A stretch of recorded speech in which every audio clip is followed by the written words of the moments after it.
This channel does not promote any violent, harmful, or illegal activities. All content provided by this channel is meant for an educational purpose only.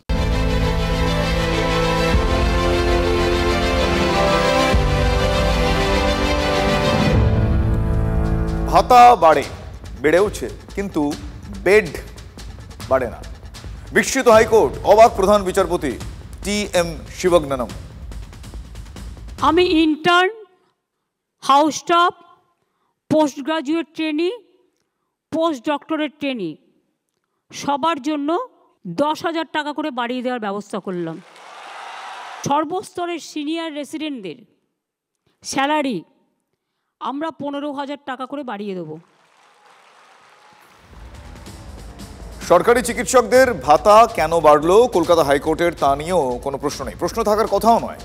মুখ্যমন্ত্রীর গতকালের এই ঘোষণার উল্লেখ করে প্রধান বিচারপতি বরং প্রশ্ন তুলেছেন স্বাস্থ্য সচিবের ভূমিকার। হাইকোর্টের মনে হয়েছে মুখ্যমন্ত্রীর উল্টো পথে হাঁটছেন স্বাস্থ্য সচিব। কেন? আসুন দেখি। দক্ষিণ চব্বিশ পরগনার মথুরাপুরের সরকারি স্বাস্থ্যকেন্দ্র প্রধান বিচারপতি ডিভিশন বেঞ্চ এটা বুঝে উঠতে পারছে না কেন স্বাস্থ্যকেন্দ্রের বেড 10-এই আটকে, 10 থেকে বেড়ে 12 কিংবা 15 বা 20 কোনোটাই হয়নি। অথচ 49 বছর হয়ে গিয়েছে রাজ্য মথুরাপুরের ওই স্বাস্থ্যকেন্দ্রের জন্য জমি পাওয়া গিয়েছে, দানের জমি সেটা। তাহলে সমস্যাটা কোথায়? রাজ্যের স্বাস্থ্য প্রশাসনের সদিচ্ছার অভাব কি? এই প্রশ্নটা কিন্তু এক্ষেত্রে প্রকট হচ্ছে।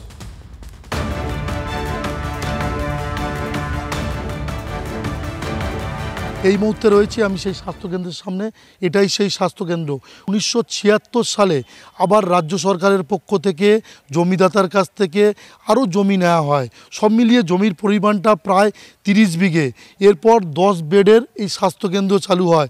6 বেড, এখন হচ্ছে 10 বেড। আমরা চাচ্ছি যে মোটামুটি আরও বড় হলে, হসপিটালটা হলে আমাদের কলকাতা যেতে হয় না, ড্যামরা যেতে হয় না, আরও বড় হলে আরও ভালো। হসপিটাল আছে, জমি আছে, কিন্তু সুচিকিৎসা নেই। তৈরির সময় কিন্তু একের পর এক ভবন তৈরি করা হয়েছিল ডাক্তারদের থাকার, নার্সদের থাকার এবং স্বাস্থ্যকর্মীদের থাকার জন্য, কিন্তু সেগুলো একেবারে ভগ্ন অবস্থায় পড়ে রয়েছে। মাঝখানে বাম আমলে কিছুই হয়নি। বাস্তবে বলছি, হাসপাতালটা অচল হয়ে গিয়েছিল। কংগ্রেস পিরিয়ডে চলতো, আমরা তখন ছোটোবেলায় এখানে টিউশনি পড়তে আসতাম বা হাসপাতাল দেখতাম, ভালোই চলতো। কিন্তু মমতা ব্যানার্জি ক্ষমতায় আসার পরে এই হাসপাতালটা ভালো চলছে এবং 6 বেড থেকে 10 বেড হয়েছে। জনস্বাস্থ্য কারিগরি দপ্তরের পক্ষ থেকে পড়ে থাকা জমিতে একটি জল প্রকল্পের তৈরি করার সিদ্ধান্ত নেওয়া হয়েছে। সেই জল প্রকল্পের নির্মাণের কাজ চলছে। এখানে যে জল প্রকল্পটা গড়ে উঠছে, এটা যাতে না বাধা কেউ না দেয়, মানে আমাদের দুটোই প্রয়োজন। যে জন্য দিয়েছেন জমি আর কি, হসপিটাল হোক, বড় ভবন তৈরি হোক, আরও ডাক্তারবাবু আসুক। মথুরাপুরের মানুষের আপত্তির জায়গাটা বুঝলেন? তারা স্বাস্থ্যকেন্দ্রকে একটু বড় চেহারার দেখতে চেয়েছিলেন। এটা হয়ে থাকে। রাজ্যকে যিনি জমি দিয়েছিলেন তারও ইচ্ছে ছিল স্বাস্থ্যকেন্দ্রে বেড বাড়ুক, কিন্তু আগের শুনানির দিনই স্বাস্থ্য সচিব হলফনামা দিয়ে জানিয়ে দেন মথুরাপুরের ওই স্বাস্থ্যকেন্দ্রে 10 বেড যথেষ্ট, মানে 10টি বেড। যা শুনে প্রধান বিচারপতির মুখ দিয়ে বেরিয়ে আসে কোট আনকোট নির্বোধ। 1976-এ যেখানে 10টি শয্যা ছিল, 2025 সালে এসেও স্বাস্থ্য সচিব বলছেন এই সংখ্যাটাই ঠিক। একমাত্র নির্বোধই এই যুক্তিতে বিশ্বাস করবে বা মেনে নেবে। হাইকোর্টের পর্যবেক্ষণ কি ছিল আসুন দেখি। রাজনৈতিক ইচ্ছে ছাড়া আমলারা কাজ করতে পারেন না, ভক্তি ছাড়া রথ টানা খুব মুশকিল। রাজ্যকেও হাইকোর্ট ছেড়ে কথা বলেনি। মানুষ মরছে, মরতে দাও, তাতে আপনাদের কি? আপনারা ভোট নিয়ে চিন্তিত, মানুষই আপনাদের ক্ষমতায় বসিয়েছে, কিছু ফিরিয়ে দেওয়াও দায়িত্ব আপনাদেরই। মানুষকে কেন করমণ্ডল এক্সপ্রেস ধরতে হয় সে প্রশ্ন আগের শুনানিতে তুলেছিলেন। আজকেও শুনানি চলাকালীন প্রধান বিচারপতি স্পষ্ট জানিয়েছেন আদালত স্বাস্থ্য সচিবের হলফনামায় সন্তুষ্ট নয়। কেন সন্ধ্যে 7টার পর ওই স্বাস্থ্যকেন্দ্রে যাওয়ার পাবলিক ট্রান্সপোর্ট থাকে না? কেন অ্যাম্বুলেন্স পাওয়া যায় না? রাতে কিছু ঘটলে কেন মথুরাপুরের মানুষকে 40 কিলোমিটার হেঁটে, সেই সময় তো হাঁটা নয়, দৌড়তে হয়? হাইকোর্টের এই সমস্ত প্রশ্ন, বরং বলা ভালো অস্বস্তিকর প্রশ্নের মুখে পড়তে হয়েছে। আর মুখ রক্ষায় আদালতের জমিতে জল প্রকল্পের কথা বলে রাজ্য। হাইকোর্ট জানিয়ে দেয় তাতে কোনো আপত্তি নেই, কেউ বাধাও দেবে না, কিন্তু ওই স্বাস্থ্যকেন্দ্রকে হাসপাতালের চেহারা দিতে রাজ্যের কি পরিকল্পনা সেই রূপরেখা স্পষ্ট করে আদালতকে জানাতে হবে। ফলে মুখ্যমন্ত্রী যতই স্বাস্থ্য বিপ্লবের কথা বলুন, আদালতের পর্যবেক্ষণ রাজ্যকে বিড়ম্বনায় ফেলার জন্য যথেষ্ট। আদালত একটার পর একটা বিষয় চোখে আঙুল দিয়ে দেখিয়ে দিয়েছে। তবে বিরোধীরা কাল থেকেই সরব হয়েছেন এই ভাতা রাজনীতি নিয়ে। ক্রাইসিস ম্যানেজমেন্টের জন্য মুখ্যমন্ত্রী দেখেছিলেন যে ডাক্তারদের মধ্যে একটা বিরাট ক্ষোভের সঞ্চার হয়েছিল, সেই ক্ষোভটাকে ধামাচাপা দেওয়ার জন্য উনি এই চেষ্টা করছেন। ভাতা দিয়ে তৃণমূল পার্টি নেত্রী তাদেরকে খুশি করতে গেছে, শুধু ভাতা দেওয়ার ব্যাপার নাই, গোটা স্বাস্থ্য পরিকাঠামো নিয়ে কোনো আলোচনা নাই। মুখ বন্ধ করার জন্য মমতা ব্যানার্জি উৎকোচ দিয়েছেন, ডাক্তারবাবুরাও বুঝতে পেরেছেন ওটা। সারা ভারতবর্ষ জুড়ে যে ডাক্তারদের বেতন কাঠামো আছে তার সঙ্গে সমতুলতা রেখে এই রাজ্যে তো করা এমনি উচিত। বহুবার অম্বে লঘুক্রিয়া, কাউকে 10,000 কাউকে 20,000 টাকা বাড়িয়ে দিলেন। এই জন্য কি স্টেডিয়ামে ডেকে ওটা ঘোষণা করতে হয় বেতন বাড়াচ্ছি? বিরোধিতার তো বলবেই, তাদের বিরোধিতার জন্য বিরোধীরা তো বলবেনই যে ড্যামেজ কন্ট্রোল। সোমবার অনেক ঘোষণার মধ্যেই রয়েছে মেডিকেল কলেজের ফেস্টের জন্য রাজ্যের বরাদ্দ 2 কোটি টাকা। সাংস্কৃতিক পরিকাঠামো সেক্ষেত্রে রয়েছে। আপনার এন্টারটেনমেন্ট জগতে যেতে পারেন না, কারণ আপনাদের সময়টা চলে যায় চিকিৎসা করতে, কিন্তু আপনাদের মধ্যেও খেলাধুলা করতে ভালোবাসেন, আপনারাও সাংস্কৃতিক চর্চা করতে ভালোবাসেন। পিজিতে যেমন আমায় বলেছিল, আমি সঙ্গে সঙ্গে একটা মাঠ করে দিয়েছি। আমি নারায়ণকে বলবো 2 কোটি টাকা স্যাংশন করতে প্রত্যেকটা মেডিকেল কলেজ এবং হসপিটাল, যাতে তাদের কালচারাল অ্যাক্টিভিটিস এবং স্পোর্টস করতে পারে এবং তাদের মধ্যে কম্পিটিশান হোক এবং এই কম্পিটিশানে তাদের অ্যাওয়ার্ড দেওয়া হোক। আমি এটা চাই, তারা উঠে আসুক। মুখ্যমন্ত্রীর এই ঘোষণাতে হাইকোর্টে জনস্বার্থ মামলা দায়ের হয়ে গেল। ছাত্র সংসদের নির্বাচনই হয়নি এখনো, আর ওই টাকা খরচ কি করে হবে? সরকারি টাকা 9/6, তাহলে কি আরেকটা রাস্তা তৈরি হলো? এ প্রশ্ন উঠবে। এই মামলায় অনেকেই মনে করিয়ে দিচ্ছেন অতি সম্প্রতি যোগেশচন্দ্র ল কলেজের যে ঘটনা হয়েছে তার কথা। তাদের বক্তব্য, সাংস্কৃতিক পরিকাঠামোর জন্য কোটি টাকা বরাদ্দ তো করছে রাজ্য সরকার, কিন্তু সেই টাকা আদতে কিভাবে এবং কারা খরচ করছে? সত্যি কি যে সমস্ত কলেজে আদতে নির্বাচন এখনো পর্যন্ত হয়নি সেখানে কতখানি প্রভাব থাকে প্রিন্সিপালদের? আদৌ কি সেখানে এই টাকা দিলে অপচয় হবে না? কোটি কোটি টাকা যে বরাদ্দ করা হচ্ছে ফেস্ট এবং খেলাধুলার জন্য, সেই টাকা খরচ করবে কিভাবে? সেই টাকা কি সুষ্ঠুভাবে খরচ হবে, নাকি সেই টাকার খরচ ঘিরে আরও একবার দুর্নীতির যে পাকচক্র, সেই দুর্নীতির পাকচক্র তৈরি হবে রাজ্যের মেডিকেল কলেজগুলিতে?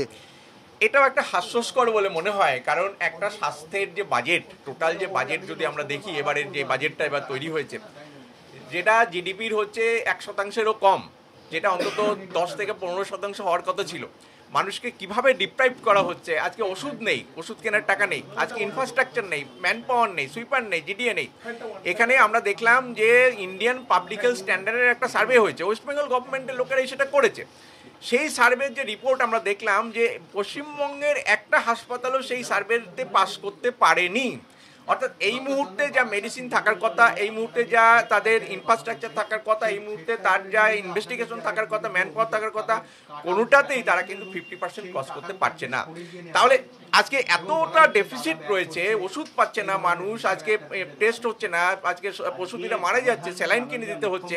সেরকম একটা সময়ে এই যে টাকা আজকে হরিলুট করে আজকে 2 কোটি করে টাকা আজকে হাসপাতালে মেডিকেল কলেজগুলোতে দেওয়া হবে শুধুমাত্র কিসের জন্য? আজকে সেই মেলা খেলার মতোই ব্যাপারটা হয়ে যাচ্ছে আর কি। একই সঙ্গে তারা বলছেন যে যেভাবে টাকা দিয়ে একটা সরকারি হাসপাতালের সব ধরনের চিকিৎসককে টাকা বা উপঢৌকন দিয়ে বা হচ্ছে ছাড় দিয়ে সব ধরনের চিকিৎসককে মুখ বন্ধ করার চেষ্টা হচ্ছে, সেটারও তারা সমালোচনা করছেন। তারা বলছেন সিনিয়র চিকিৎসকদের প্র্যাকটিসের পরিধি বাড়ানো হলো। সিনিয়র চিকিৎসকদের বলা হলো যে তারা প্রয়োজনে তাদের ব্যক্তিগত চেম্বারে যে রোগীকে দেখছেন তাকে সরকারি হাসপাতালে এনে ট্রিটমেন্ট করতে পারেন, অর্থাৎ রোগীকে দেখবেন বাইরে, তার অপারেশন হবে সরকারি হাসপাতালে, সরকারি পরিকাঠামোয়। সেটা করারও ছাড় পেলেন সিনিয়র চিকিৎসকেরা। জুনিয়র চিকিৎসক যারা রয়েছেন, intern, PGT, house staff, senior resident, তাদের ভাতা বৃদ্ধি করা হলো।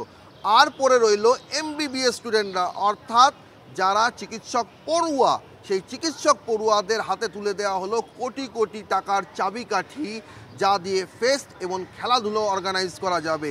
আসলে এসবই তিলোত্তমা আন্দোলনের একেবারে অগ্রভাগে যারা ছিলেন সেই শ্রেণীকে, সেই স্তরকে নিয়ন্ত্রণের চাবিকাঠি, এমনটাই বলছেন বিরোধী চিকিৎসকেরা, এমনটাই বলছেন তিলোত্তমা আন্দোলনের সঙ্গে যুক্ত থাকা জুনিয়র চিকিৎসক নেতৃত্ব।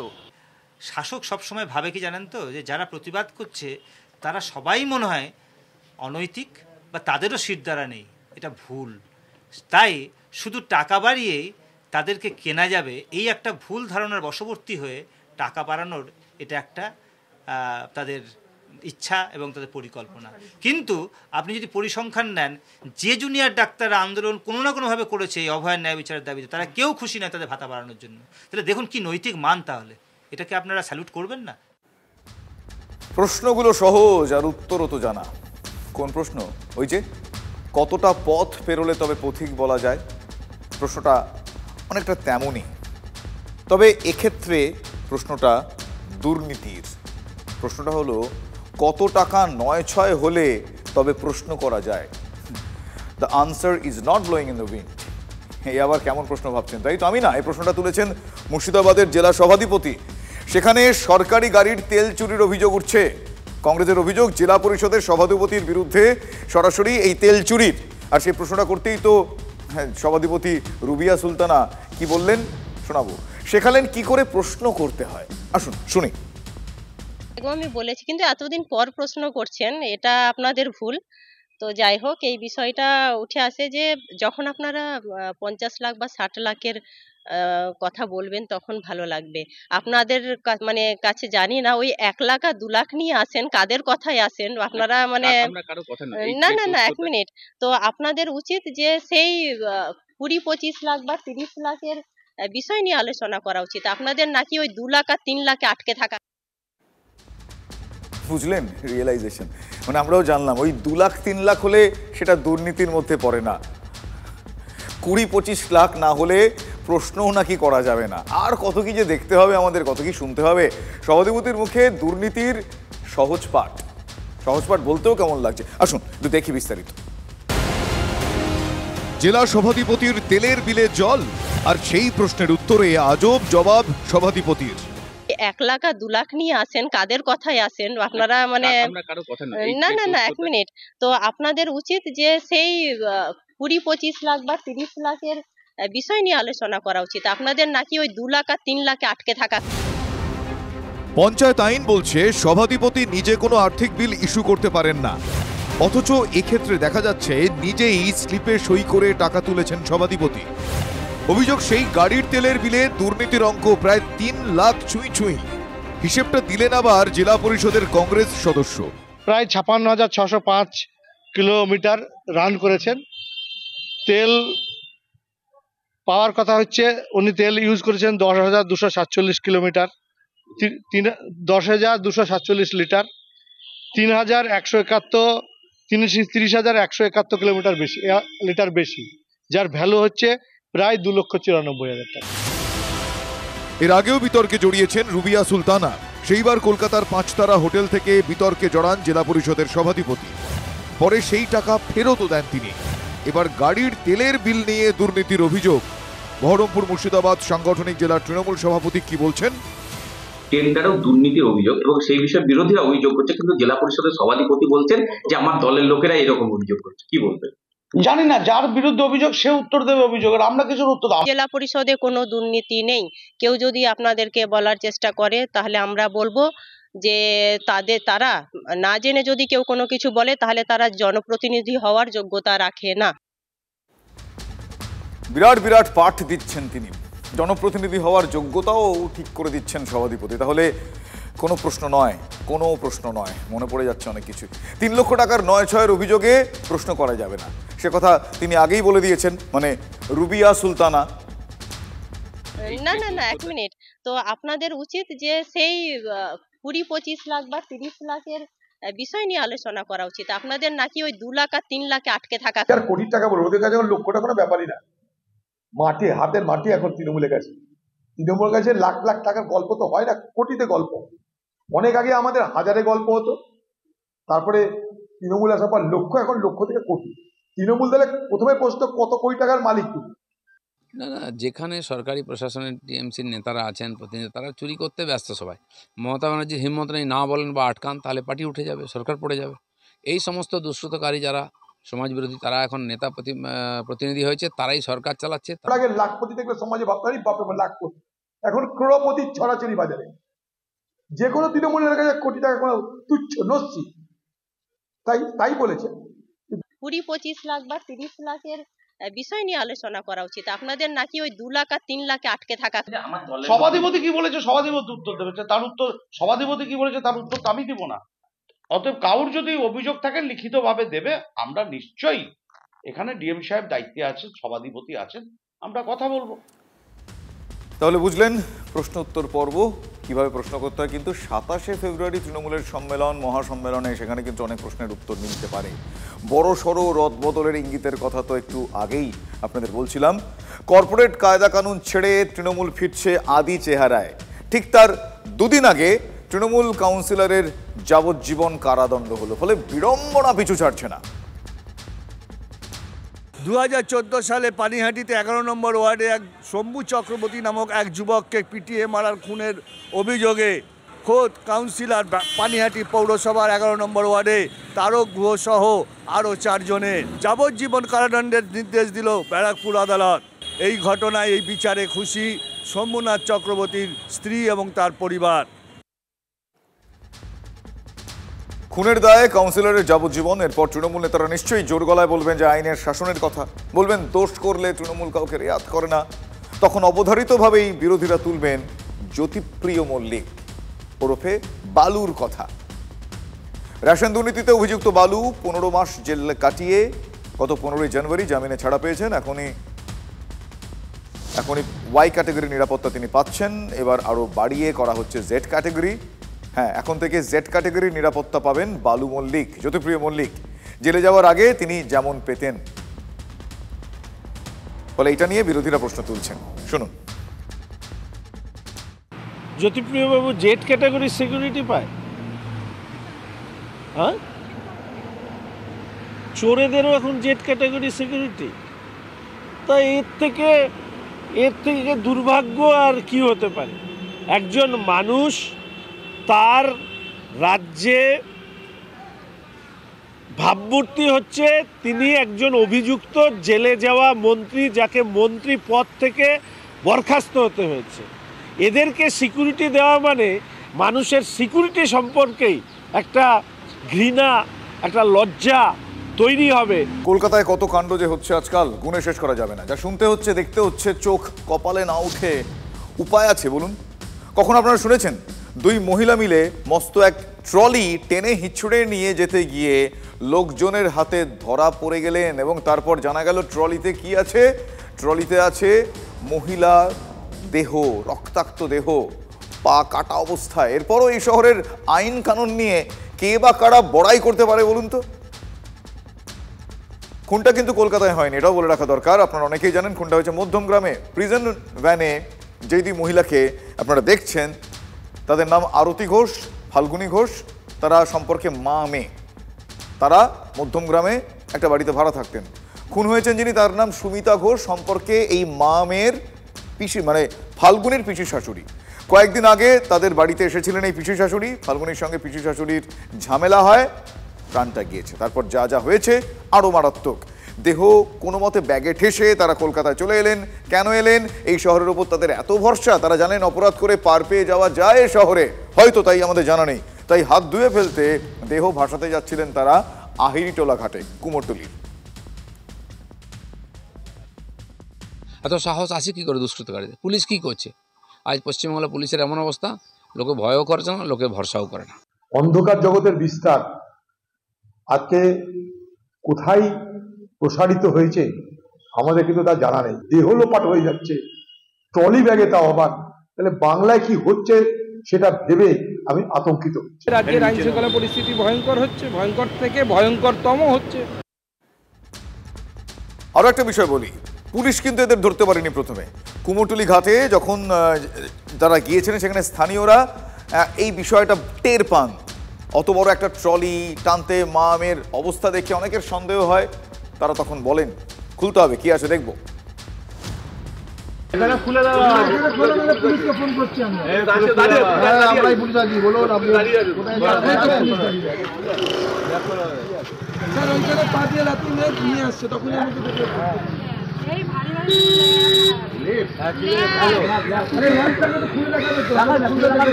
কেমন শান্তভাবে তারা বলছেন ল্যাব আছে ব্যাগে। অনেকে বুঝতে পারছেন তো, ল্যাব মানে ল্যাবরেটর, কুকুর।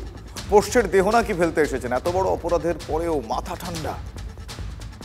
এই ঘটনা যেটা হয়েছে, দুজন মহিলা একটা ডেড বডি নিয়ে এখানে পৌঁছে গেছেন, নিশ্চয়ই it is a cause of worry for us and definitely we will review it. Trolley ব্যাগের ঢুকানোর জন্য যখন করেছিল তখন পাটা কেটে দিয়েছিল, হেড ছিল, হেডের কোনো প্রবলেম কিছু নেই। পা দুটো, পা মানে বেসিক্যালি ফিট পোর্শনটা কাটা ছিল। পুলিশও চিন্তিত, সিপি নিজেও কথাটা বললেন। সত্যি তো, ভেবে দেখুন একবার, দুই মহিলা মিলে মধ্যমগ্রামের বীরেশপল্লীর ভাড়া বাড়ি থেকে ভ্যান রিক্সায় চাপিয়ে ট্রলি ব্যাগ দোলতলা নিয়ে যান, তারপর অ্যাপ ক্যাব বুক করেন, সোজা কলকাতায় চলে আসেন। প্রশ্ন হচ্ছে এত কিছু কেন? কারণ তারা দেহ লোপাট করতে চেয়েছেন, এখানেই প্রশ্নটা। সেটা করতে তারা মধ্যমগ্রাম থেকে কলকাতায় আসলেন কেন? তাও এমন একটা ঘাট তারা বেছে নিলেন যেখানে সকালের দিকে যথেষ্ট ভিড় থাকে। তারা কি কোনো একটা নির্জন জায়গা খুঁজে পাননি? এছাড়াও মৃতদেহটি কাটতে তাদের হাত কাঁপেনি? পুরো মানে ওদের রিকনস্ট্রাকশন করে আমরা দেখছি কিভাবে ওদের মুভমেন্ট হয়েছে, বারাসাত থেকে শুরু করে কোথায় কোথায় গিয়েছে, অন্য কোনো জায়গায় বডি ডিসপোজ করার চেষ্টা হয়েছে কিনা, সেইগুলো রিকনস্ট্রাকশনের ইন্টারোগেশনের দরকার আছে, দ্যাট এক্স্যাক্টলি এই জায়গাটাই কেন সিলেক্ট করা হলো। এবার দেখি বাংলাদেশ, সেখানে আবার অন্য খেলা চলছে। নৈরাজ্য সেখানে দিকে দিকে। মোহাম্মদ ইউনূসের অন্তর্বর্তী সরকার কোন পথে যে বাংলাদেশকে নিয়ে যাচ্ছে সেটা এই মুহূর্তে বোঝা যাচ্ছে না। আওয়ামী লীগের নেতা কর্মীদের খুন হওয়াটা কার্যত জলভাত হয়ে উঠেছে হাসিনা জমানা শেষ হওয়ার পর থেকে। চলছে কোটানকোট শয়তানের খোঁজ। সরকারের উদ্দেশ্য একই, তাদের শেষ করে দেওয়া। দাবি আওয়ামী লীগের। এর মধ্যেও কিন্তু তারা ঝুঁকতে নারাজ, দমতে নারাজ। একটার পর এক কর্মসূচি হাসিনার দল নিচ্ছে। ভারত থেকে ক্রমাগত সমর্থকদের ঘুরে দাঁড়ানোর বার্তা দিয়ে চলেছেন শেখ হাসিনা। তারই ফল বোধহয় এবার তারা পেতে শুরু করলেন। হাজারো বিরোধিতা সত্ত্বেও শেখ হাসিনার দল আওয়ামী লীগ বার অ্যাসোসিয়েশনের নির্বাচনে এবার বড় জয় পেল। চাঁপাইনবাবগঞ্জ জেলা আইনজীবী সমিতির কার্যনির্বাহী কমিটির নির্বাচন ছিল। সেখানে আওয়ামী লীগ সমর্থকরা বিএনপি জামাতের চেয়ে বেশি আসন পেয়েছে। হয়তো বড় কোনো নির্বাচন এটা নয়, দেশের রাজনীতিতে এর বিশাল কোনো প্রভাব হয়তো নেই, কিন্তু এই মুহূর্তে এই জয় নিঃসন্দেহে তাৎপর্যপূর্ণ। আর এই নির্বাচনের ফল অন্তর্বর্তী সরকারের প্রধান উপদেষ্টা ইউনূসের ঘুম ওড়াতে যথেষ্ট। তার কারণ, একদিকে গোটা পুলিশ প্রশাসনকে ব্যবহার করে যখন আওয়ামী লীগকে মুছে দেওয়ার খেলা চলছে, তখন এভাবে নির্বাচনে জয় ছিনিয়ে নেওয়া কার্যত অসাধ্য সাধনেরই নামান্তর। ফলে আওয়ামী নেতারা তো বলতে শুরু করেছেন যে এটাই দেখাচ্ছে আগামী দিনে কি হতে চলেছে। শেখ হাসিনা নিজেও কয়েকদিন আগেই তার বার্তায় হুঁশিয়ারি দিয়েছিলেন তিনি ফিরবেন, ঠিক তার দেশের মাটিতে তিনি ফিরবেন, তখন সব হিসেব হবে। শেখ হাসিনা বলেছিলেন, আমি আসবো এবং আমি দেখবো। ওরা তো আমারও মেরে ফেলতে চাইছিল কোনো মতে, কেন আল্লাহ কিভাবে বাঁচালো, বারবারই তো বাঁচায় দিচ্ছে আমাকে, যে বাঁচিয়ে রাখলো। আমার তো মনে হয় আমার হাত থেকে নিশ্চয় কোনো একটা ভালো কাজ আল্লাহ করায় নেবে আমাকে দিয়ে। নেত্রীর ফেরার পথ খোলার কাজটা শুরু করে দিল কি আওয়ামী লীগ? এমনিতে কবে সেখানে ভোট হবে তা নিয়ে এখনো জলঘোলা চলছে। ইউনূস প্রশাসন হবে করে দিন কাটাতে ব্যস্ত। বিএনপি পর্যন্ত বলেও পারছে না যে ভোটের দিনক্ষণটা কবে ফিক্স করতে, আর যেটাকে বলে। অন্তর্বর্তী সরকার চলছে তো চলছেই, মানে কিভাবে চলছে আপনারা তো জানেন। মাথায় বসে ইউনূস ওই ছড়ি ঘোরাচ্ছেন, তার ছবি আমরা দেখতে পাচ্ছি। ভারত বিরোধিতায় ব্যস্ত আর পাকিস্তানের বন্ধু সাজতে ব্যস্ত। সময় বলবে বাকিটা। আপাতত ঠোঁটকাটা এই পর্যন্তই।